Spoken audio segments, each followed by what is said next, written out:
South Park returned this week for their landmark 20th season, and the first episode back was entitled Member Berries. Now, historically, the first episode back for South Park can be something of a hit or miss. You get the distinct feeling the writers were busting at the seams to cover everything they missed in the show's off time, so much to the point that these episodes can sometimes come off feeling unfocused. And yeah, Member Berries certainly felt that way to me. First up on the docket, we have the girls' volleyball team not wanting to stand during the national anthem, an obvious reference to what's happening in the NFL right now. I will admit I got some good chuckles at the commentators' play-by-play followed by everyone else just leaving the actual game. Why are the girls so mad? Well, it seems that someone named SkankHunt42 has been leading an online harassment campaign against them on the school's website, clearly in reference to what happened to Leslie Jones and several other similar high-profile instances where stuff like this went down. Understandably, everyone believes Cartman is behind this, and really, why shouldn't they? This is totally up his alley, right?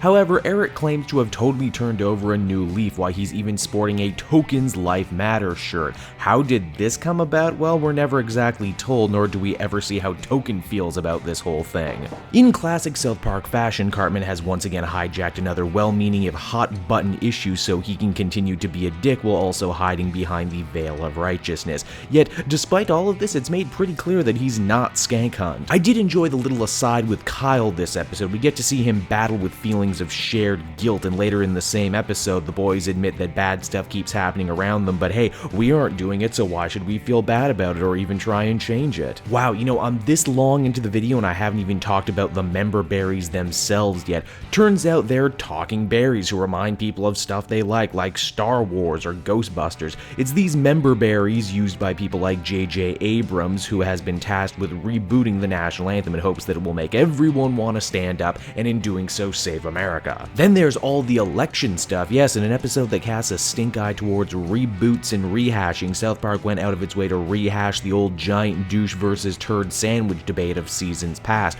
only now with Mr. Garrison, who has grown even oranger and even Trumpier since the last time we saw him standing in for the giant douche. Garrison is beginning to fear that he might actually win this election, with Hillary being such a turd sandwich, and because he has no way of actually keeping his campaign promises of fucking so many people to death, he swears to make it so Clinton beats him so that he can weasel out of things with his head held high. Only this ends up backfiring on him too, because no matter what stupid thing he does or says, he just cannot lose any ground to Clinton. The big reveal near the end of the episode is that the member berries begin to change from comforting and familiar to dark, regressive, and even a little bit toxic. Is this South Park's writers saying that the same kind of nostalgia obsession that drives Hollywood to constantly remake movies and TV shows is the same sort of thing that fuels all the Make America Great Again types? That's certainly what I gleaned from it. And yeah, that's more or less where the episode ends. Lots of storylines are started, but nothing is really wrapped up or resolved just yet. If we want answers, it seems like we're going to have to come back next week and for the rest of the season. In summation, Member Berries marks the third South Park season in a row to make use of continuity, and for the third season in a row now, I'm not sure if it's a great fit. Oh sure, it keeps things fresh and interesting, which is more than most animated shows can say this long into their lifespan, but I really don't know if it makes things funnier.